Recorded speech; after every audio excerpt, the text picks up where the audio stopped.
इसलिए मेरा जानना जरूरी है कि तुम्हें लगा तुम्हें किसी ने छत से धक्का दिया या तुम्हें यकीन है कि तुम्हें किसी ने धक्का दिया।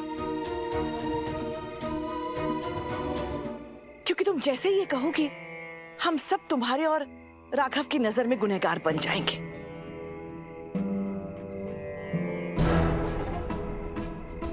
और फिर तुम हम में से किसी पर भी धक्का देने का आरोप लगा सकती हो।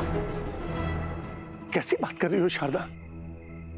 अरे अभी अभी बेचारी के साथ इतना बड़ा हादसा हुआ है, बाल बाल बची है वो, और तुम इस तरह से बात कर रही हो उसके साथ। मुझे माफ कर दीजिए कि मैं रीत से ऐसे बात कर रही हूँ। सच में राघव, मुझे भी रीत से हमदर्दी है, लेकिन पिछले कुछ महीनों से जो हमारे घर में हो रहा है मैं उसी तजुर्बे से कह रही हूँ।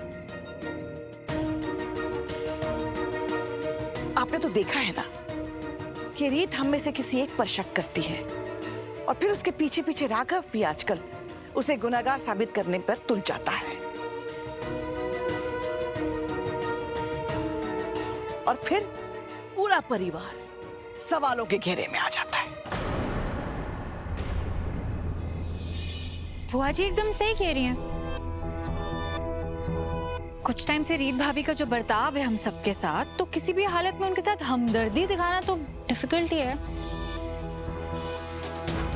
जो भी हुआ हो, मैंने कुछ नहीं किया और बिग सिस्टर इन लॉ इस बात की गवाह है, मैं अपने रूम में ही थी।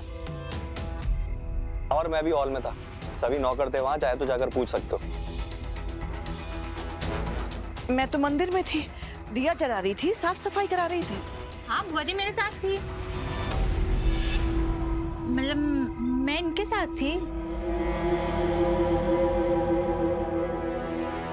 भाई मैं इस बात की सफाई नहीं दूंगा कि मैं कहां पे था, क्योंकि मैं अच्छी तरह से जानता हूं कि रीत कभी सपने में भी नहीं सोच सकती कि मैं उसके साथ कुछ ऐसा कर सकता।